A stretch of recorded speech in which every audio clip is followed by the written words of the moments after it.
Estoy con otro de los exponentes hoy viernes aquí en la Sociedad Rural, en esta 90ª exposición de ganadería y agricultura en La Paz, Entre Ríos, con el ingeniero Ernesto Massa del INTA Paraná también, que ha estado exponiendo sobre el manejo de la ganadería en la zona de islas y la vegetación, el alimento, forrajería, todo el sistema, digamos, que se dan en islas. Buen día, Darío Benítez Colman, mi nombre, para Mediodía en la Mesa, FM Sobrenatural, Radio Conexión, FM Vida, de aquí de la Paz, de esta ciudad, las dos radios y los programas, así que gracias por atenderme. Y quiero que nos cuente un poquito sobre la actualidad, digamos, una actualidad que es difícil, ¿no? Que está pasando todo el medio ambiente en general, los sistemas en general y el sistema de islas seguramente y obvio que también está crítico en este momento, pero bueno, ¿cuáles son las cosas que usted se especializa en este punto, ¿no? En el manejo del ganado en la zona de islas y los recursos naturales de zona de islas? Bueno, ante todo te agradezco y saludo a la audiencia, por más que no la conozca y no ando generalmente por La Paz. Bueno, trabajo en INTA Paraná y me invitaron a dar una charla. Ya he estado en alguna otra vez acá en Sí, el predio de la Sociedad Rural. sí. Bueno, justamente observando un poco esto de la ganadería de isla, que desde el 2008, a raíz de grandes incendios que hubo sobre todo en el Delta, Sí. empezó a hablarse un poco más. Ujú. Ahí empecé a trabajar, básicamente. Y bueno, con un concepto de producir con lo que ofrece el ambiente. Claro, claro. La planicie de inundación del río Paraná es un ambiente que desde el lugar que lo podamos ver o mirar, es muy rico y muy Sí. diverso, de acuerdo a que tiene un tipo de vegetación característico, está íntimamente relacionado con el pulso hidrológico. Sí. Yo ahí en la charla comentaba que, bueno, estamos ante un vocabulario del contexto, ¿no? Ujú. De los últimos 3 años en una bajante más Histórica prolongada, histórica, que y se tiene larga, claro. desde datos de Ujú. 1884, la más prolongada. Bueno, eso sin duda que afecta al medio. Ahí Sí, yo tomé un extracto, yo no soy sí, claro. especialista en hidrología ni Bien. nada, pero sí estoy en contacto, porque Claro, bueno, claro, sí, sí, obvio. es el macrofactor que moldea todo Ujú. esto de lo que estamos hablando, por ejemplo, la vegetación, El ¿no? aprovechamiento. Claro, Sí, cómo sí, el sí. comportamiento del río Ujú. impacta en los distintos ambientes de la isla, desde el punto de vista topográfico. Bueno, ahí los investigadores están diciendo que quieren que termine para poder entender y poder seguir mirando a qué se debe semejante bajante, si es por el cambio climático o si es por la variabilidad propia que se da en el Natural. ambiente. Claro, Décadas, digamos. exactamente. Sí, Grandes décadas, lógicamente largas. el Paraná es una de las salidas de la cuenca del Plata, que es la segunda en América Latina en Sí, extensión, después del del Amazonas. Amazonas, ¿no? Entonces, son muchos los sistemas que intervienen en el comportamiento hidrológico de los distintos afluentes del río Paraná. Entonces, bueno, para seguir trabajando quieren entender un poco cuál es el contexto. A ver, Ujú. si realmente el cambio climático ya tuvo este desempeño que impactó, o bueno, está dentro de la variabilidad natural. Claro, claro. Pero sí, bueno, hay mucho cambio de uso del suelo en toda Ujú. esa gran cuenca del Plata, por la Sí. agricultura, por la ganadería, Ujú. en los territorios de Brasil, Paraguay, bueno, parte de Bolivia, e También. incluso forma parte de la cuenca del Plata. Sí, Bueno, y toda nuestra zona también, ¿no? sí, sí, Hubo deforestación sí, de sí, bosques nativos, sí, sí, zonas de pastizales han dejado de ser pastizales para pasar a cultivos anuales, sí. ¿no? Bueno, entonces, En las islas estamos hablando. no, En la cuenca. en la Ah, cuenca, pero ¿qué pasa? Como un sistema de cuenca infiere sí, directamente lo que claro. pasa el uso Sí, sí, sí, sí. del suelo con lo que pasa dentro Claro, de la isla. claro. ¿Por qué? Por ejemplo, si Entre Ríos, que llueve 1500 Ujú. milímetros, hay un cambio fuerte de uso del suelo, Sí, es una zona donde se erosiona sí. históricamente, cambia el uso del suelo, esa erosión puede producir más sedimento que va a terminar a las islas. Claro. Entonces, bueno, son varias las... Las variables. Sí, sí, sí, Ujú. son varias las variables que pueden impactar, ¿no? Claro. Yendo un poco más a la temática, bueno, me tuve que interiorizar un poquito qué es lo que está pasando últimamente en la ganadería de Islas de La Paz. Claro. Me tocó estar acá en el 2018, me parece, o 2017, y bueno, busqué unos datos ahí de ganadería y por ejemplo predominaba más el engorde de novillos en aquel entonces a lo que predomina hoy. Claro. Proporcionalmente hay alrededor de 20.000 cabezas en las Islas de La Paz y más de la mitad son novillos. Antes básicamente eran novillos. Y ahora está habiendo más vacas. Bueno, eso implica otra presión en el sistema islero, porque el novillo a lo mejor es durante un tiempo que se saca gordo y se vende, mientras que la vaca de cría, bueno, tiene que estar todo el año para tratar de tener su ternero anual, en el mejor de los casos. Por ahí en la isla no se llega a tener un ternero por año, le lleva un poco más de tiempo. Pero bueno, hay más categorías dentro de la isla porque empiezan los terneros, empiezan los toros. Bueno. Entonces, bueno, parece más un sistema de ciclo completo. Claro. Y después, bueno, hablando acá con los productores, con alumnos que había, un poco algunas características de la vegetación que predomina en esta zona, en las islas, dando algunos datos de calidad, algunos datos de productividad.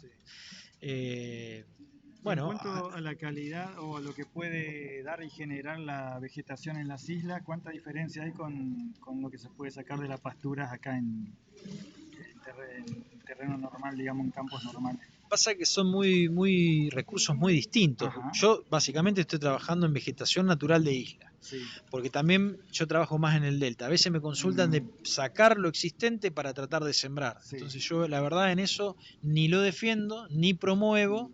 Yo promuevo una ganadería con los recursos que ofrece el ambiente, que es mucha y muy rica y muy diversa. Sí, esa para mí es una de las patas de la sustentabilidad. Primero entender el ambiente para después proponer un uso productivo de acuerdo a que esa vegetación siga permaneciendo en el tiempo. Pero bueno, yo hablé básicamente de dos extremos de vegetación acá. Los pajonales, que son de baja calidad, son muy productivos, que acumulan mucha biomasa, pero que tienen baja calidad desde el punto de vista ganadero, y de aquellas especies que están en lugares un poco más en relación con el agua, generalmente ambientes inundables, que no es los últimos 3 años lo que está sucediendo, pero sino naturalmente, como son las lagunas, que son los canutillos. Son distintas especies de gramíneas que producen generalmente de manera concentrada en verano, en otoño, en primavera-verano. Y esas son de mejor calidad que los pajonales. Y bueno, además de ser muy productivos, producen dependiendo si es primavera o verano, alrededor de entre 14 y 12% de proteínas. Los canutillos, lo cual son pasturas de buena calidad. Incluso mejor que las del pastizal natural de tierra firme de los Montes de la Paz, por ejemplo. Sí, eso se oye. Y después, bueno, sí están los pajonales de paja de techar, que el ganado, generalmente el productor se los quema, hay que tener cuidado con esa técnica. Yo trabajo en eso, pero no fue una charla sobre la quema. Pero en algún momento determinado la hacienda lo consume. Pero estamos hablando de valores de proteína dependiendo de la época del año, que puede variar entre 4 y 7%, es decir, casi la mitad de los canutillares. Lo que pasa es que por ahí en la ganadería de isla, como son extensiones muy grandes, no se divide el campo dependiendo del tipo de vegetación que hay. Entonces, bueno, por ahí la vaca prefiere... Claro, es un pastoreo muy continuo. El animal elige. Exactamente. Y bueno, por ahí, ¿qué pasa? Va a ir a comer en aquellos lugares donde más calidad hay. Entonces, bueno, tratar de manejar eso para aprovechar en algún momento aquellos forrajes mejor. Administrarlo. Esa es una buena palabra. Administrarlo. Para eso hay que conocer los recursos forrajeros. Sí. Le pregunto una pregunta común que hago yo, comparando Argentina, nombró Brasil, Paraguay, en este caso, ¿no? En lo que trabaja usted. Yo pregunto también por Uruguay, ¿no? Bueno, usted mencionó Bolivia también parte. Comparativamente o la diferencia entre la calidad actual de la ganadería en Argentina y con esos países y la calidad de obtención, ¿no? De los resultados de carne. ¿Qué es lo que ve usted o qué ha observado? Yo, trabajo más en el tema, bueno, como te decía, isla, humedales. ¿O ha escuchado de sus colegas? He estado en Brasil, en una zona del Pantanal, que se llama Pantanal, que está dentro de la Cuenca del Plata. La Cuenca del Plata, a su vez, tiene como 28 subcuencas dentro. Los principales ríos de la Cuenca del Plata son el río Uruguay, el río Paraná, Paranaíba, en el territorio brasilero, Pilcomayo, Bermejo, todo eso es cuenca. Es un gran territorio, más de 3 millones de kilómetros cuadrados. Gran parte, 1 millón de kilómetros cuadrados, está en territorio boliviano y brasilero que se llama el Pantanal. Y el agua de ahí muchas veces viene acá. También tiene un comportamiento que parecen islas, pero son zonas más extensas y más planas.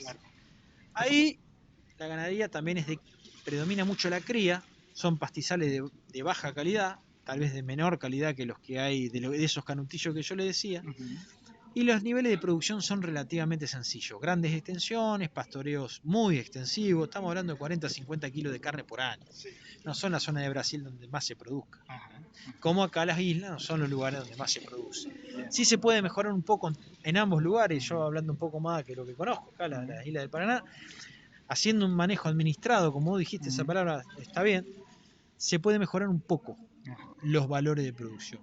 ¿Qué es un poco? Bueno, por ejemplo, aquella vaca que le lleva 2 años producir un ternero, a lo mejor manejándola bien, se puede lograr que produzca en 2 años 2 terneros. Entonces ahí uno aumenta la productividad. ¿Qué te estoy diciendo? La cría en la isla básicamente anda alrededor del 50% de obtención de terneros.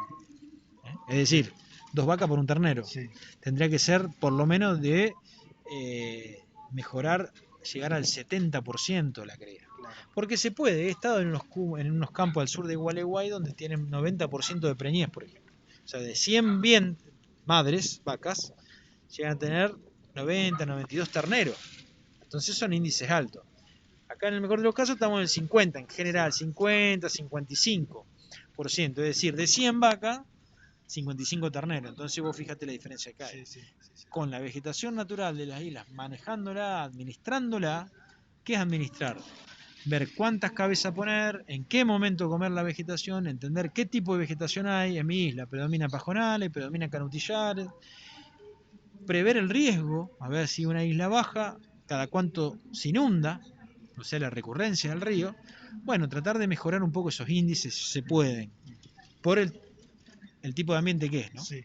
Y yo vuelvo con la pregunta, pero en términos general ahora, porque veo que está la polémica hoy, o si eso no es, ustedes que son del medio, que Argentina está perdiendo cada vez ante Uruguay, ante Brasil. Argentina está para abajo, para atrás, en cuanto a ganadería. ¿Es así o...? En cuanto a exportación, puede que Brasil es el primer exportador, Uruguay gana algunos mercados de la Argentina, pero la verdad no lo tengo del todo claro en cuanto a mercado internacional. Sí, lo que sí hay que tratar de modificar, yo como trabajador de INTA, es que hay cierto estancamiento de la ganadería argentina en algunos índices, que esto que te decía, bueno, tendríamos que mejorar los índices de procreo, es decir, en los lugares de cría, mejorar la cantidad de terneros logrado, mejorar a lo mejor posiblemente, bueno, que es faenar con más kilos, con animales un poco más adultos para terminar faenando más kilos totales, tratar de recuperar algunos mercados, ver cómo compatibilizar la exportación con el consumo interno. Eso es una gran deuda también que hay, que yo la verdad no conozco cómo, pero bueno, es cadena de comercialización poniéndose de acuerdo, entrando en conversaciones, tratar de... Es muy difícil desmarcarse del contexto político, trabajar a largo plazo. Bueno, son ideas que hay que llenarlas, son conceptos, hay que llenarla con un montón de trabajo cotidiano entre un montón de actores, y eso también es complicado, ¿no? Exacto. Finalmente le pregunto por la ley de humedales, o ese trabajo pendiente también que queda para la Argentina. ¿Qué aspectos considera ahí que son viables o necesarios, y qué aspectos negativos? Bueno, a ver, la ley de humedales 2020 terminó de caer por tercera vez el estado parlamentario. Ahora se está rediscutiendo. Los humedales son ambientes donde son reconocidos internacionalmente. La Argentina tiene muchísimo, no solamente para los ambientes del delta del Paraná o las islas del Paraná, sino en un montón de ambientes de la Argentina. Hay distintos tipos de humedales que se los quiere preservar.